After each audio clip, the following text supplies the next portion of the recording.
Chapter 23. Thomas wondered long and hard about Albie. It seemed such a victory just to save his life, bring him back from a night in the maze. But had it been worth it?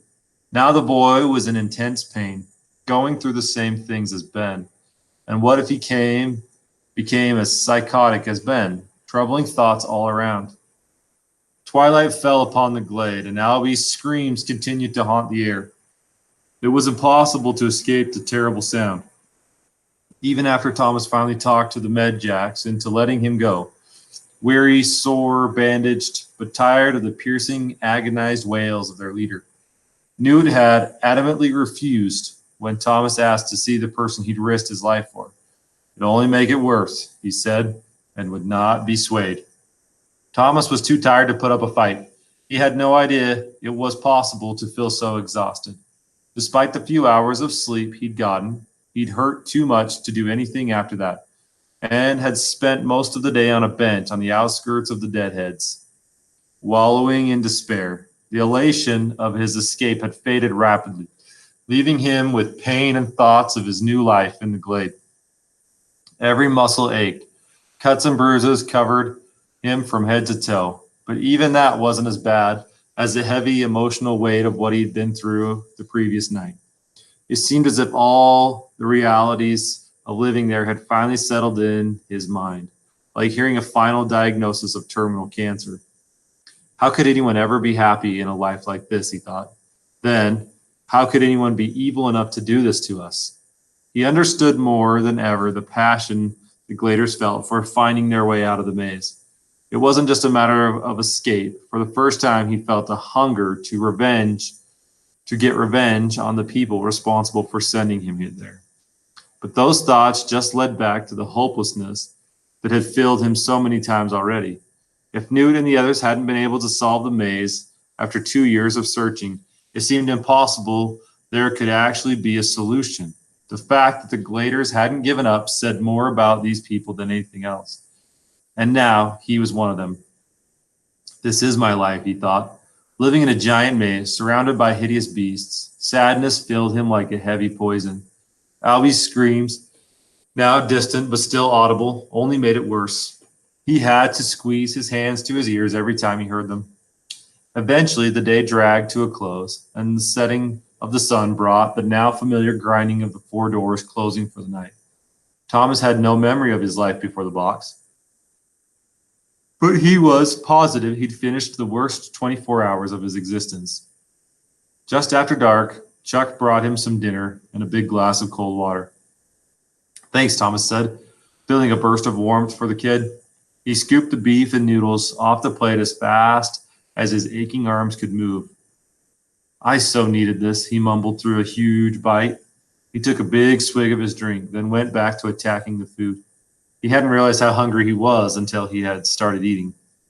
You're disgusting when you eat, Chuck said, sitting on the bench next to him. It's like watching a starving pig eat his own clunk. That's funny, Thomas said, sarcasm lacing his voice. You should go entertain the grievers, see if they laugh. A quick expression of hurt flashed across Chuck's face, making Thomas feel bad, but vanished almost as fast as it had appeared. That reminds me, you're the talk of the town. Thomas sat up straighter, not sure how he felt about the news. What's that supposed to mean? Oh, gee, let me think. First you go out into the maze when you're not supposed to, at night. Then you turn into some kind of freaky jungle dude, climb veins and tying people up on walls. Next, you become one of the first people ever to survive the entire night outside the glade. But to top it all off, you kill 4 grievers. Can't imagine what those shanks are talking about. A surge of pride filled Thomas's body, then fizzled. Thomas was sickened by the happiness he'd just felt. Albie was still in bed, screaming his head off in pain, probably wishing he were dead. Tricking them to go over the cliff was Mino's idea, not mine. According to him, he saw you do the wait and dive thing, then had the idea to do the same thing at the cliff.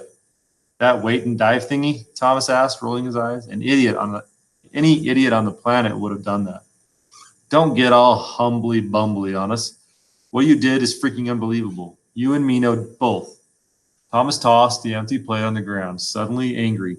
Then why do I feel so crappy, Chuck? Want to answer me that? Thomas searched Chuck's face for an answer, but by the looks of it, he didn't have one. The boy just sat, clasping his hands as he leaned forward on his knees, head hanging. Finally, half under his breath, he murmured, "Same reason we all feel crappy." They sat in silence until a few minutes later. Newt walked up, looking like death on 2 feet. He sat on the ground in front of them, as sad and worried as any person could possibly appear. Still, Thomas was glad to have him around. "I think the worst part's over," Newt said. "The bugger should be sleeping for a couple of days and wake up okay. Maybe a little screaming now and then." Thomas couldn't imagine how bad the whole ordeal must be, but the whole process of the changing was still a mystery to him. He turned to the older boy, trying his best to be casual. "Newt, what's he going through up there? Seriously, I don't get what this changing thing is." Newt's response startled Thomas. "You think we do?" he spat, throwing his arms up, then slapping them back down on his knees. "All we bloody know is if the grievers sting you with that nasty needles, you inject the grief serum or you die. If you do get the serum, then your body wigs out and shakes and your skin bubbles and turns a freaky green color and you vomit all over yourself. Enough explanation for you there, Tommy?" Thomas frowned. He didn't want to make Newt any more upset than he already was, but he needed answers. "Hey, I know it sucks to see your friend go through that, but I just want to know what's really happening up there. Why do you call it the changing?"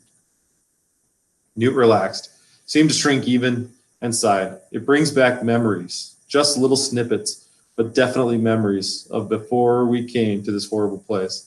Anyone who goes through it acts like a bloody psycho. When it's over, although usually not as bad as poor Ben. Anyway, it's like being given your old life back, only just to have it snatched away again." Thomas's mind was churning. "Are you sure?" he asked. Newt looked confused. "What do you mean? Sure about what? Are they changing because they want to go back to their old life, or is it because they're so depressed at realizing their old life was no better than what we have now?" Newt stared at him for a second and looked away, seemingly deep in thought. Shanks who've been through it never really talk about it. They get different, unlikable. There's a handful around the glade, but I can't stand to be around them. His voice was distant, his eyes having strayed to a certain blank spot in the woods. Thomas knew he was thinking about how Albie might never be the same again. "Tell me about it," Chuck chimed in. "Gally's the worst of them all." "Anything new on the girl?" Thomas asked, changing the subject. He was in no mood to talk about Gally. Plus, his thoughts kept going back to her. "I saw the medjacks feeding her upstairs."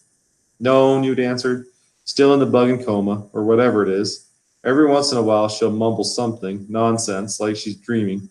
She takes the food, seems to be doing all right. It's kind of weird." A long pause followed, as if the three of them were trying to come up with an explanation for the girl. Thomas wondered again about his inexplicable feeling of connection with her, though it had faded a little, but that could have been because of everything else occupying his thoughts. Newt finally broke the silence. "Anyway, next up, figure out what we do with Tommy here." Thomas perked up at that, confused by the statement. "Do with me? What are you talking about?" Newt stood, stretching his arms. "Turned his whole place upside down, you bloody shank.